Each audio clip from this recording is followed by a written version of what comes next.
Hello again, everybody. This is Dan Clouser, and welcome back to the Journey My Mother's Son podcast. Today I'm joined with Aliza Hava, who's a musician and an activist and just really putting out great vibes out there in the world. So I'm looking forward to this conversation, been looking forward to this show for a while. Aliza, thanks for joining me today. It's so good to be here. Thank you so much for inviting me. You bet. So before we get started, though, just introduce yourself in your own words. Who is Aliza today? Well, today's Tuesday. Um, I'm a singer, I'm a songwriter. I've been making music pretty much my entire life. And today I am working really hard on getting my new album ready to be released this spring. It's a project that I've been working on for the last year and a half, in terms of like the recording, the writing, the recording, the artwork. Um, it's something that takes time because I'm putting a lot of care into it, and I'm basically an army of one. Um, so I'm an artist working on music today. That is, that is what I am and who I am. And I'm also someone that's really concerned about what's going on the planet. And yeah, just every day, just kind of taking in a lot of the challenges and trying to figure out where I fit into the picture and what I can do to make a difference, even if it's just on a micro level, Yeah, if that makes sense. it makes perfect sense. And I think it's something that many of us, kind of struggle with at times where we we want to do more a lot of times, but don't understand that, if we just take the time to do, what we can with what we have, that it actually does make a very big difference. So I can definitely resonate with that because for me, a lot of times I concentrate on what I can't do. And it frustrates me and it gets me down a bit where you really got to kind of turn that around and put a little bit more of an optimistic spin on it and, focus on what we can do. Again, that's what this whole podcast is about with the subtitle of Many Little People, Many Little Places is, what are those little things that we can do to make the world a better place? And I think, your approach of really using music as healing. I mean, I love your music. And like I said, I'm honored to have you on the show. I've been looking forward to this. I think anybody out there who's listening who has not had a chance to hear your music, they need to look it up on whatever streaming device they use and check it out because it's some really incredible music. And the storytelling I think is genuine and you can tell it's from the heart. Um, but just if we can back up a little bit as to when you got your start in music, um, what was it that made you understand how healing it can actually be? Because I believe you went through a healing process because of music, and you've kind of have now been spreading that, throughout your own music since you've gone through that, your own healing journey with music. Yeah, in terms of getting my start, I think that music has always been a part of my life ever since I was a kid. I was always inclined to sing and dance and, bang on something. Um, but for me, it really started with this particular song called When the Children Cry, which I think you might have heard. It's the single that I put out um, just about a month ago. And that song is actually a cover song of a band called White Lion. And I heard that song when I was a little girl, and I was going through a really difficult time at home. Um, yeah, long story short, like I basically grew up in an extremely violent household, and I felt very isolated from um, normalcy, normal people. So I kind of grew up in this world where I thought that madness and violence was normal. Because I really didn't have exposure to other families or, people outside of our immediate family who were kind of like aware of what was happening and didn't seem to think that it mattered. So when I heard this song, When the Children Cry, I just remember it hitting me in a really profound way. Like I was like, this song is talking to me. You know, this artist, this band, they're talking to me. They see me, you know, and I was just this little kid on one side of the MTV screen, you know. It was like you know, I was young. I was really young. And I just remember that song making such a strong impression on me that I was like, I want to write songs too. So I started writing my own songs and really just like lyrics I would write down in a notebook and then sing them, you know, put a melody. I didn't know how to play any instruments at that time. And then as I got older, I was in like middle school. I asked a friend of mine to teach me how to play that song on the piano. And that's really what started my musician journey was like, I wanted to learn how to play that song. And she taught it to me by ear, kind of. And then I started performing it and singing it. And then, you know, eventually I bought a guitar when I was 16 and started teaching myself how to play the guitar. So,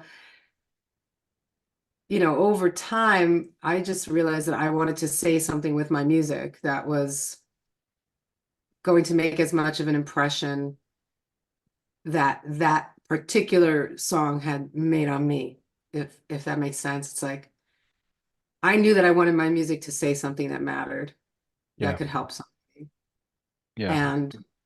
And also, you know, my own process of understanding how to take emotions that are really intense and put them into a song, which is actually a very therapeutic process.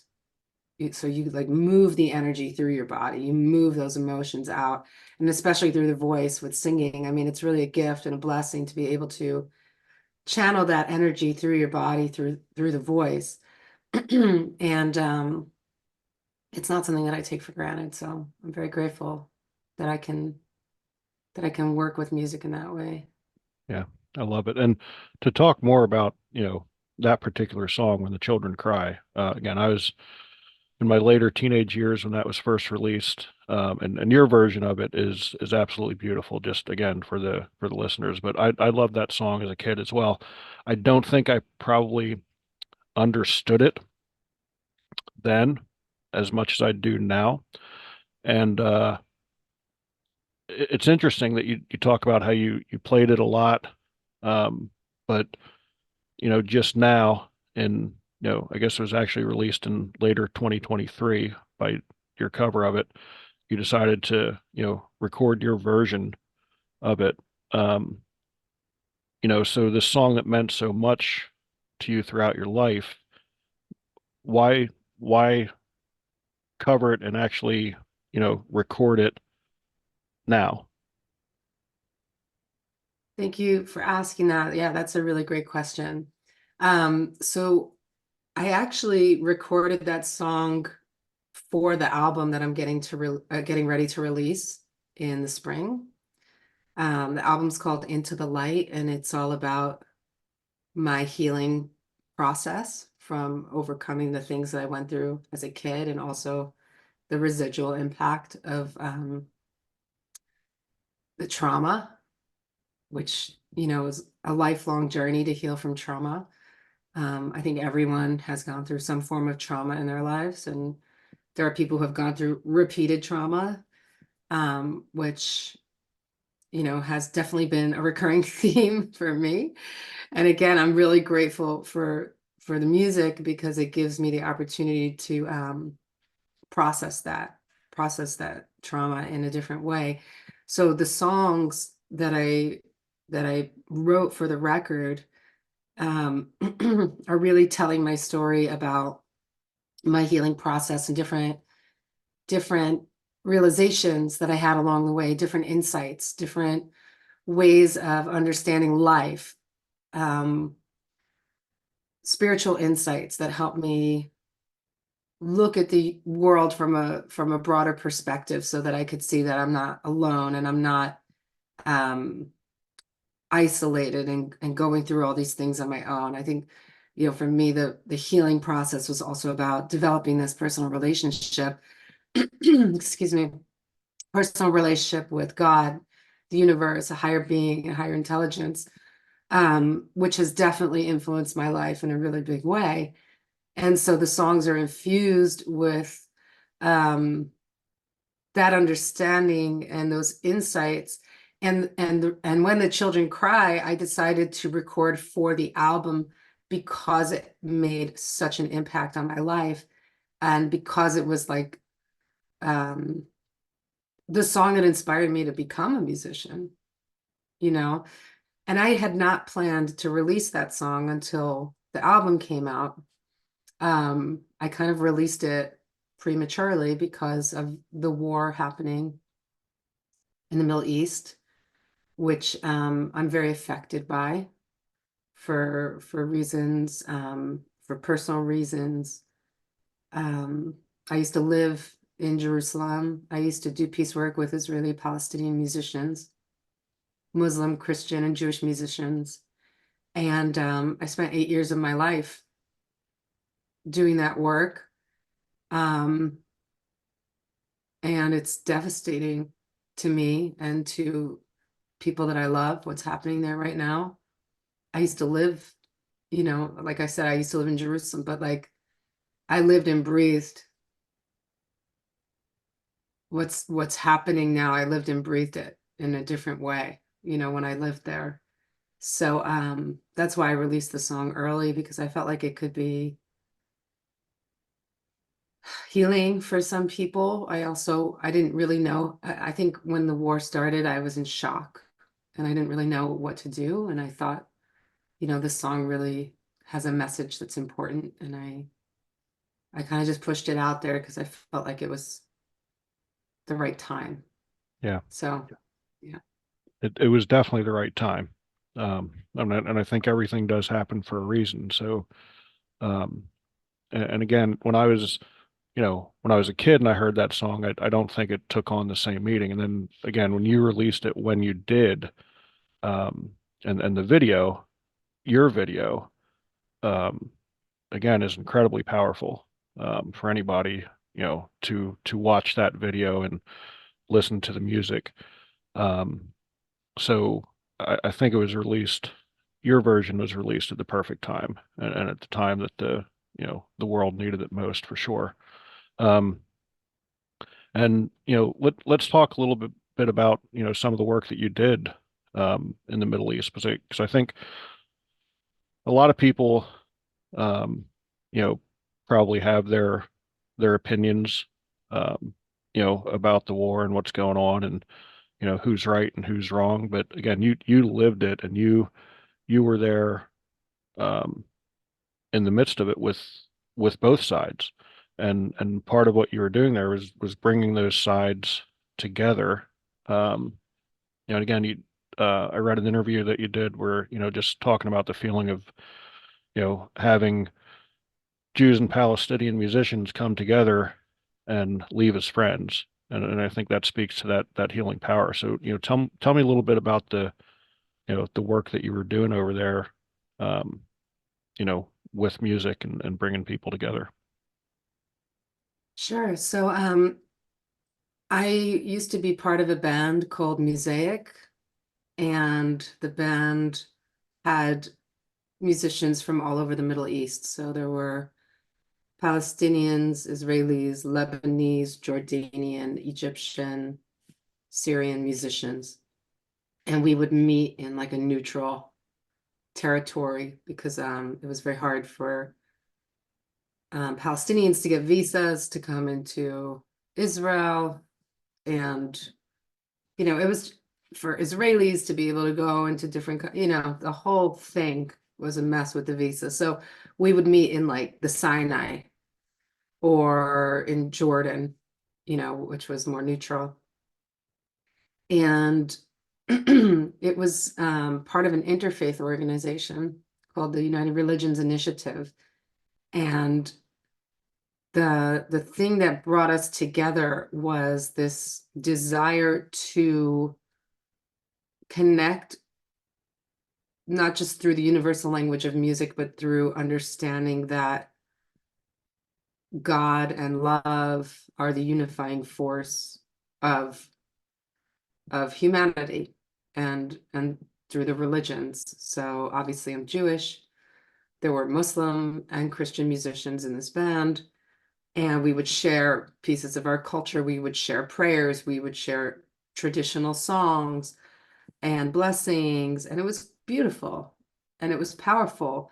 And we didn't talk about politics. You know, obviously politics would come up from time to time, but it wasn't the focus of the group. And for me, that's what was the most powerful thing. It's like we're not focusing on the government and what the government is doing and what the leadership is doing, and how, you know, how difficult the situation is and was and has been. Um, because in the end, everybody has a different perspective and experience, you know, and the narratives that people have and believe are not always based in, um, they're based in lived experience, but they're also based in, you know, um, what's the right word? I don't want to use the word propaganda, because again, that has like a heavy political message, but like people are influenced by the ones who raise them and the things that they're taught. So if you're being taught something as a child and you believe that, then somebody else who believes something else as a child, they're going to believe something else, right? And then you're going to Right. come to odds. And if your political narrative was taught to you differently than somebody else's political narrative, and both people think they're right, you're just going to end up fighting about it. So ultimately, the focus was on the music and on the message and the language of love and God, which for me are those are the languages that I understand and the languages that I live by.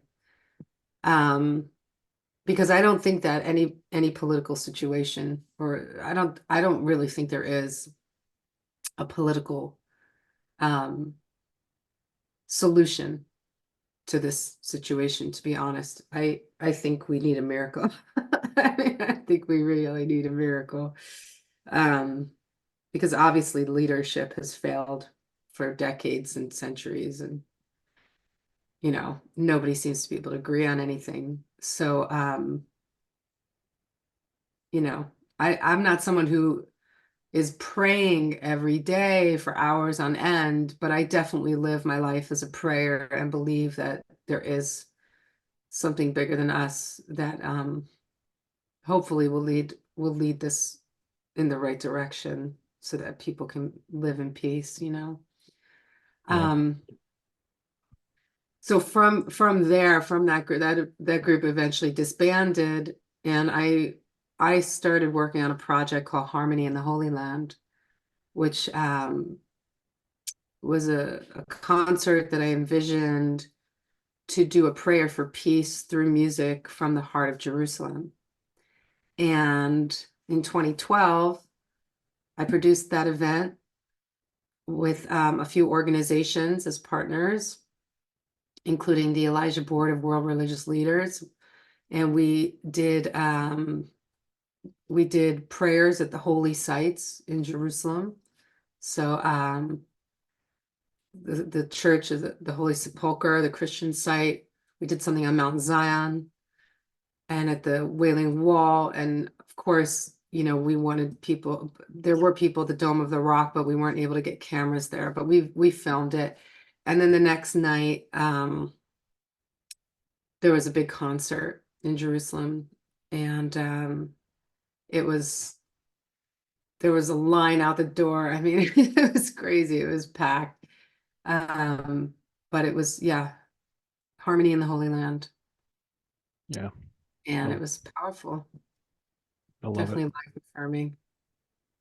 I love it. And I think, what you said about, sadly, there probably is no political solution because politics aren't interested in the other side. Politics are strictly interested in their own, like, perspective is not something that, you know, nowadays politics understands. I don't know how we got to this point where we become so polarized that we can't appreciate or understand, other people's perspectives. But sadly, um, that is definitely where we are. So, hopefully that miracle um, comes along sometime soon here as well. But I think it's important, um, for the listeners to hear that story to understand it from, someone who's been there and someone to be able to see those different perspectives and, you know, see that we can still get along um, if we take that time to listen to each other and, focus on love more so than anything else. So I thank you for sharing that part of your story for sure. Yeah, absolutely. There's definitely there's definitely people who are working together, Palestinians and Israelis working together to try and create peace and community. And there's just so much that we're seeing that is trying to pull that apart and deny that that's existing, which is very painful because it doesn't have to be like that. Yeah. So it seems like there's an entire mentality that's like invested in just dividing and spreading hatred and ostracizing people and accusing and attacking and assaulting. And it's like, haven't we learned anything as a civilization? Haven't we gotten past Yeah. that? You know, I Yeah. don't know. And sadly, I don't think we have for some reason. And how heartbreaking was it to you, again, someone who's used music, um, you know, as this healing tool your entire life that, you know, this war in particular was actually started, you know, at a concert venue. Oh man, I have a lot of mixed feelings about this.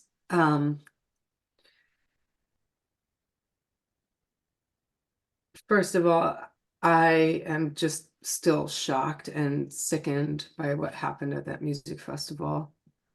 Um, I can't even imagine what the survivors are going through. And, they're going to be struggling for the rest of their lives with the trauma from that. Um, you know, Bono made a statement at one of his concerts just right after that, and he sang "In the Name of Love."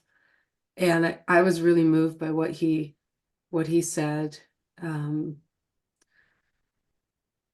I felt like it was really brave of him to speak up, and I could relate to his sentiments about it. Because music is, it was a peace festival. And, my sister-in-law, it was her birthday. She might have been at that festival. I mean, most of my family lives in Israel, I would say like maybe 80% of my family lives there, so I have people who were planning to be at that festival or who might have been at that festival, and it's just shocking. It's just really hard to put it into words. Also, that it was a peace festival and it was a holiday. Um, for me, it takes on a different layer because October 7th, um, this is the first time I'm sharing this publicly with anybody. October 7th is my mother's birthday. And my mother is the person who perpetuated the most violence against me in my life. And and her family survived the Holocaust. And as a child, um, she used to quote unquote thrown in my face that the violence that she was perpetuating against me was nothing compared to the Holocaust. So there was that psychological um, manipulation to basically say like it's okay that I'm doing this to you because at least you're not in the Holocaust. That's a Right. sick, twisted thing to do to a child, you know? Yeah. I knew that as a kid. But the fact that this war broke out on her birthday, I don't speak to her and thank God it's better that way. But there's just another layer of trying to understand like the I don't know how to put this into words.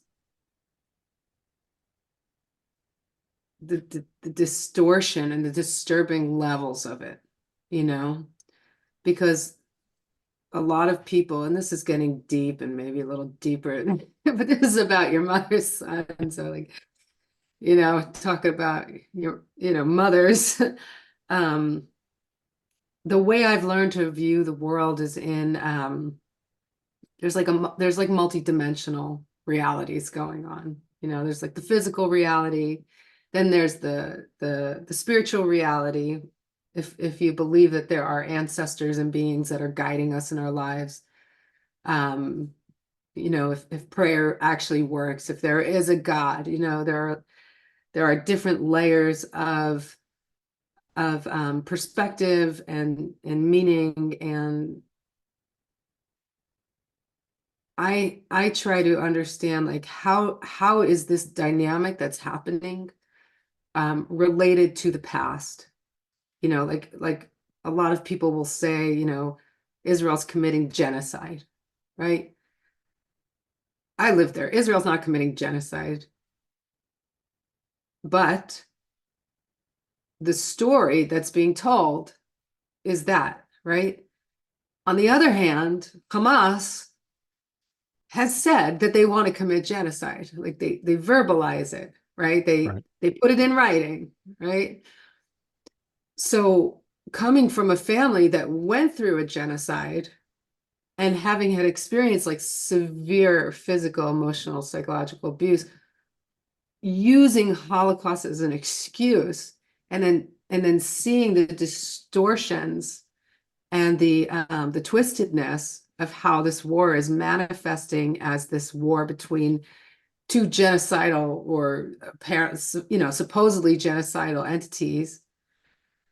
It just takes, I just have to like step back and go, what the fuck is going on here? Like, this is way too, way too heavy. Like, I feel very blessed that I'm not there right now Right. because I don't think my nervous system can handle it with like everything that I've been through.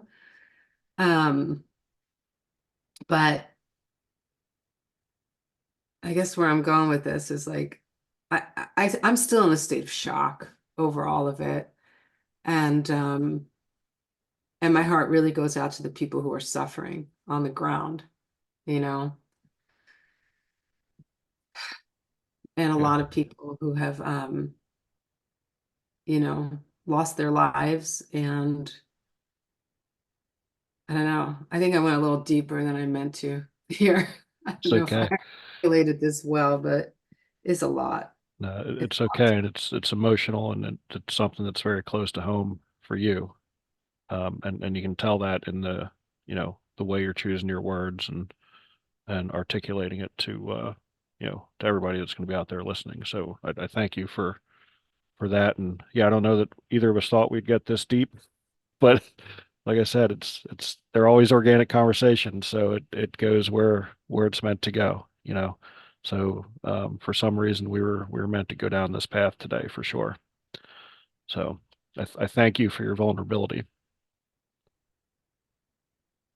So speaking of vulnerability, and to shift gears a little bit back into music a little bit, um, again, a lot of your storytelling, a lot of your songwriting um, is very vulnerable, very emotional. You mentioned earlier about, the way you felt when you first heard When the Children Cry. Um, and I think a lot of your songs can touch people in a very special way.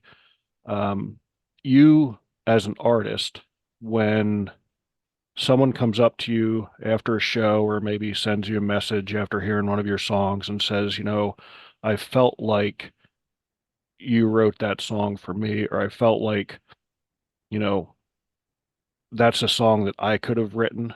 And here you were, you articulated it better than what I even could. How does that make you feel as an artist when someone gives you that sort of feedback? I mean, it's really powerful because it makes me realize that I'm just like a vessel for something much bigger that's happening. Um, there there are times when I feel like I'm writing a song from my own personal experience, right? And I'm moving emotions through my body. And that's coming out in the lyrics and it's coming out in the way I'm singing.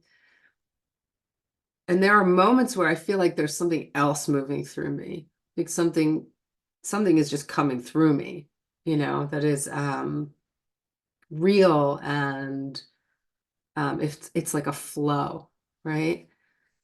And then when I look back at it, I realize like this is something that's like it's like a universal truth, you know?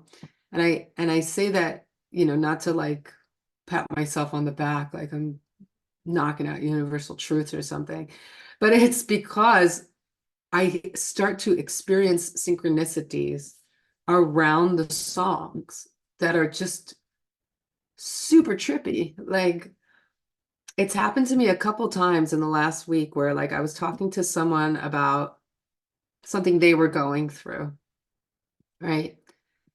And out of nowhere they said, "Yeah, and it's like I'm going through this dark, dark period and I just want to like bring it out into the light, you know?" And I just looked at her and I was like, "That's the name of my record, dude." And that is the whole concept behind my record is like bringing something out of the darkness and into the light in order to heal it. And that this person didn't even know that, and they said it to me. That was like a week ago at a music conference. Yeah. And then yesterday I was talking to a woman on the phone who I just was introduced to her because I'm going to another music conference and whatever, it's like a mutual friend who lives in the city and she's like, "Oh, you should meet so and so." And we were talking on the phone for like an hour because we had so much in common. And then out of nowhere she says, "Yeah, and like if we're supposed to, be the light, we want to, bring things." And she said it again. She's like, "Into the light." And I was like, "That's the name. What is going on here?"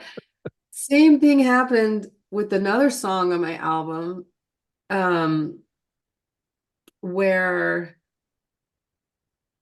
where I'm singing about releasing rage that's buried in the body that gets repressed. And that kind of rage turns into depression. We have an epidemic of people in this country who are depressed and have anxiety and have all kinds of issues. And a lot of people have issues because they can't deal. They can't deal with this madness of what's going on in our society. And a lot of people have also learned to stuff their emotions down. But in my healing process, I discovered that yeah, I had a lot of buried rage, And so to move this rage out of my body, I wrote a song. And I also went to a rage release workshop, which was wonderful. I just like thrown it into the fire. It's very powerful, alchemical kind of transmutational um, work.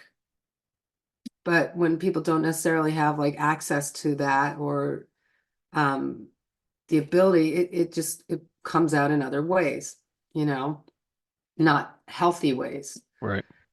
Um, but when you're looking at things from a perspective of, okay, is this all my rage, or am I tapping into something that's more of a collective experience of many people, many, and particularly women over time whose voices have been suppressed, where there's been so many layers of abuses towards women over centuries and millennia, and not just women, obviously. Um, like it felt to me like there was something more collective that I was feeling empathically. And so that's where the lyrics came from. That's where the sounds came from, was like almost like a primal release of this rage. And like not long after I recorded the song, I was talking to someone and she started saying things to me that are lyrics from my song, having never even have heard it. Wow. I was like, oh my God, this is crazy. Like, so this is how I know that like I've I've opened up in my songwriting to write about the things that are the most difficult, but with the intention to heal it and move it through my body personally.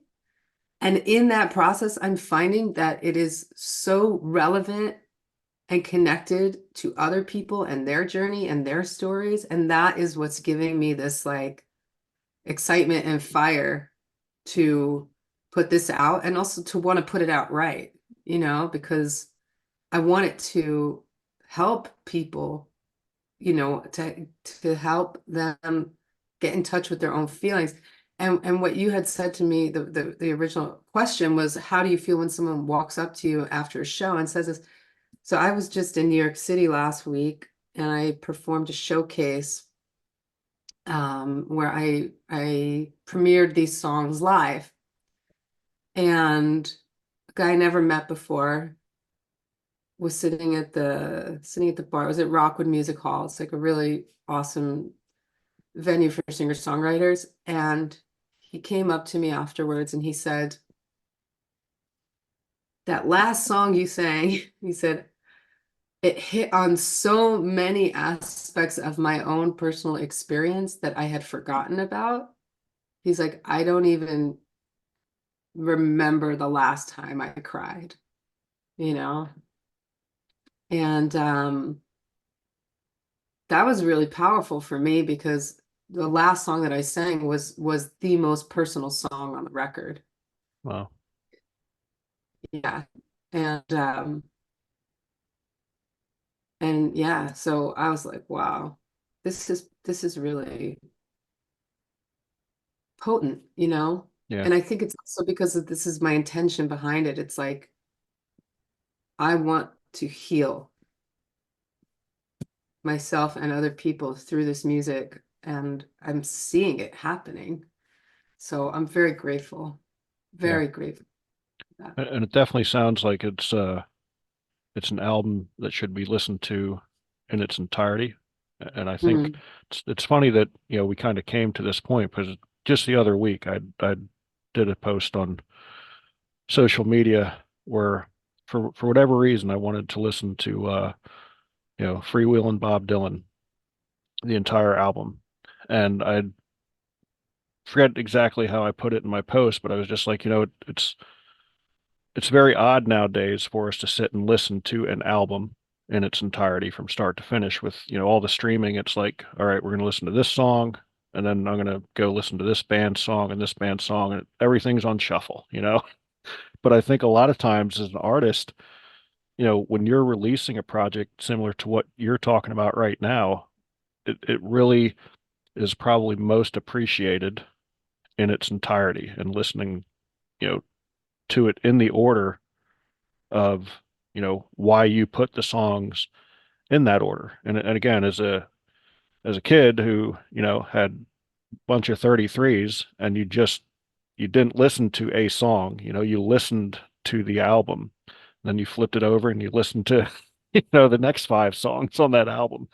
Um, so again, it's kind of ironic that we kind of arrived at this spot because I think, again, in kind of this hyper, you know, ADHD society that we live in, that we should take the time um, to listen to albums as opposed to just songs. And, through this conversation, you can see what you as an artist are putting into, you know, every one of these songs and, you know, that release. I mean, it's very similar to me as an author, how I put chapters together in a book, So, and the fact that, we're a year and a half into this project before we're getting to the release date. I mean,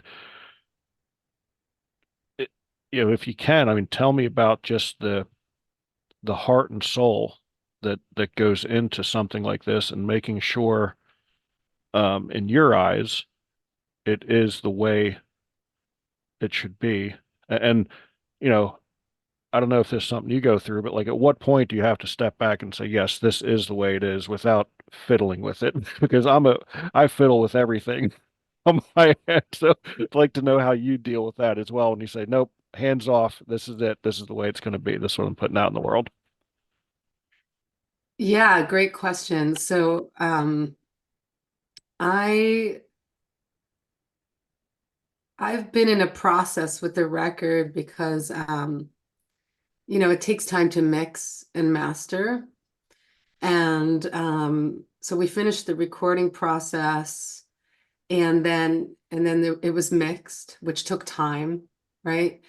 And then the artwork has been taking time because I'm actually going to be releasing every song on the album in a sequence with its own art,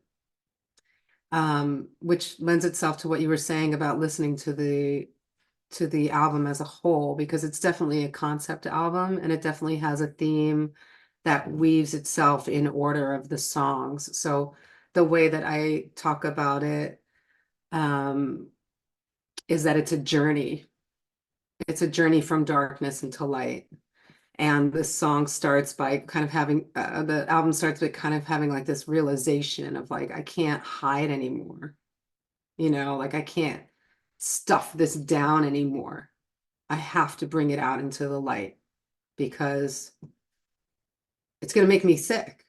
That's what happens when you hide trauma, shame, when you don't deal with those things. And then it goes into an invitation to heal, to open up, to be aware, to like look at the bigger picture, right? And then it goes into once you're ready to heal, well, man, you got to open that wound and you got to look at it. You got to go into it. And that can be painful. Oh, it's painful. I mean, that's track three. It's like, um, but then once you start healing that wound, there's also the importance of having the perspective of like, okay, so am I going to stay in this place of like this, oh, poor me, this is what happened to me, or try to understand why it happened and take yourself out of it, right? So there's like this stepping back and trying to put yourself in the shoes of the other person who may have perpetuated violence towards you, or which is a big part of trauma, is that it's often inflicted by someone else, right? In my case, that's what it was. And multiple people, not just one. So there's a song called Behind Your Eyes that I released originally in 2020, and I redid it for this record with a full band, and it's really rocking. But I really believe that the lyrics of this song are talking about something that you referenced before. It's like we don't know how to put ourselves in someone else's shoes and see things from their perspective in a way that we can respect them in like a just like a basic way in order to create understanding. I mean, I think that is one of the things that's missing in our society is this emotional intelligence that is required in order to work through and break through the problems that we have, right? So that's part of the record.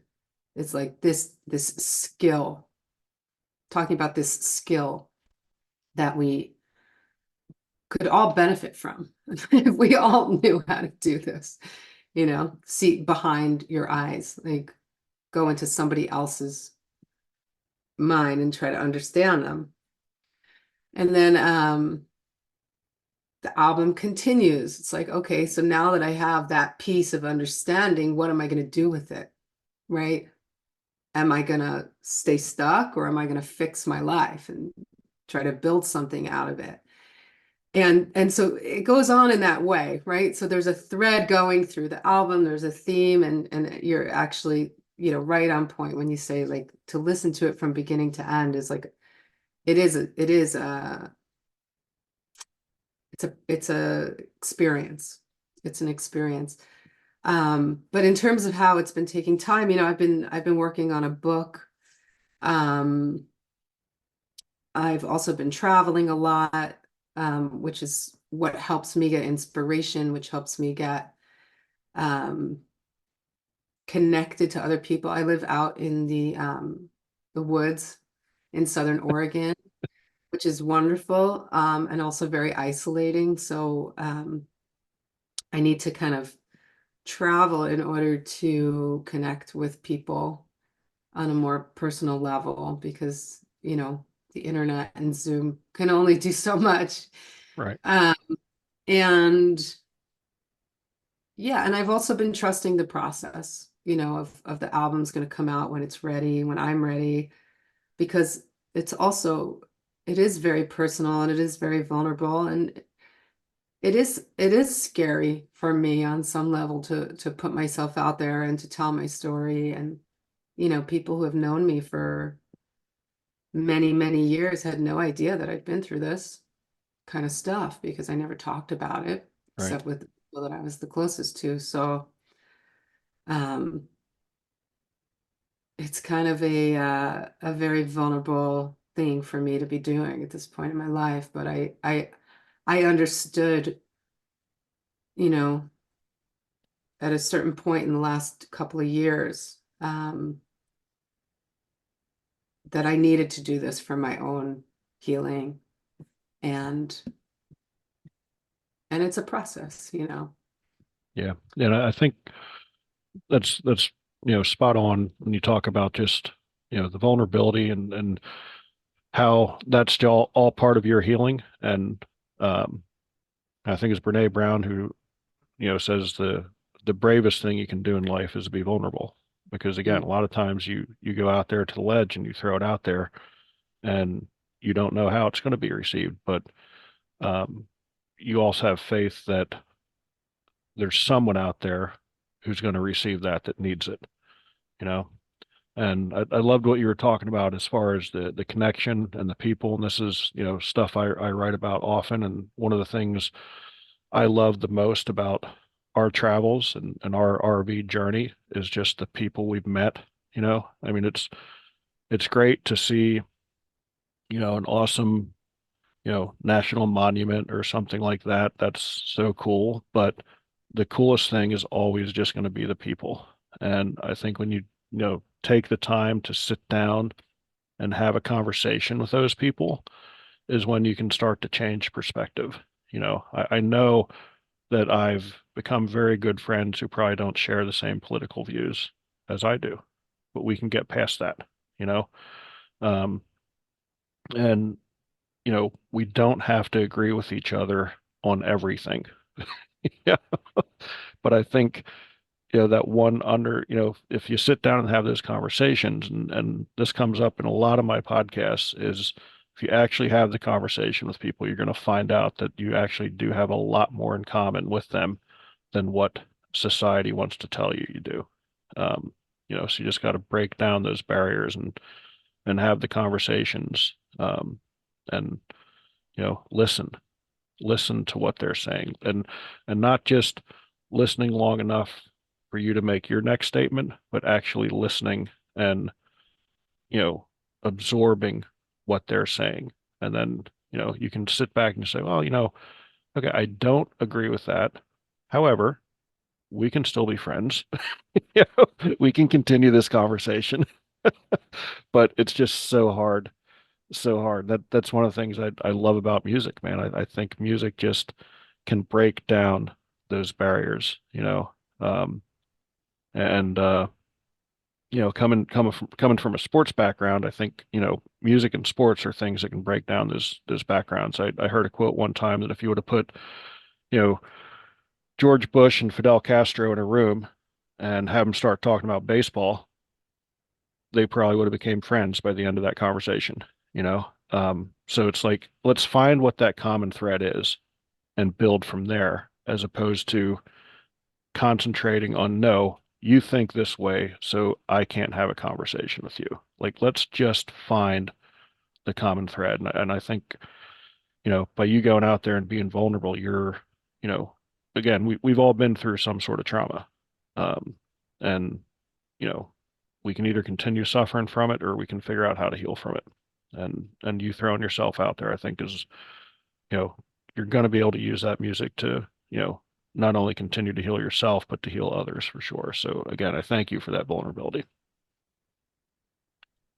Thank you. Yeah, when you say throwing yourself out there, I'm like, whoa, that sounds a little aggressive. I've kind of been slowly tiptoeing out, to be honest.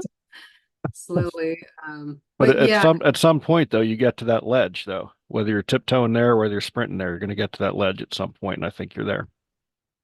yeah, I'm definitely on the ledge. I mean, getting ready to put the record out and even just speaking openly about the things I've been through, it is definitely out there. And the good thing about it is that I'm not afraid about it anymore. I'm not afraid. I used to be terrified to tell people about the things that I've been through because of retaliation, to be honest. But I'm at a point in my life where I just don't care anymore. That's a good place to be. It really is. It's a really good place to be. So, man, Elise, we could just go on and talk for a lot longer, but at some time you got to kind of reel it in, and this is definitely one of those shows where I think we got to reel it in. But um, what is there anything before we wrap things up that you feel would be important that the listeners here need to hear before we wrap things up? Well, just a word of encouragement, if you're going through something hard in your life and you know you don't see a way out, or if the pain is too intense, it's just I would just say offer up a prayer, even if you don't believe in God, like just talk to the universe or talk to um maybe the spirit of someone you love who's passed on, because there are definitely unseen forces in the universe that help us. And I know that for a fact because I wouldn't be here right now if that weren't true. So, Um, so yeah, I just want to encourage you to connect with those unseen forces. Um, and yeah, for those of you who are interested in finding out how you can be part of the album's release, I'm going to be running a crowdfunding campaign in the spring, in May, April, May, around that time. So on my website, aleezahava.com, you can learn more about that. You can sign up to find out about the album release date.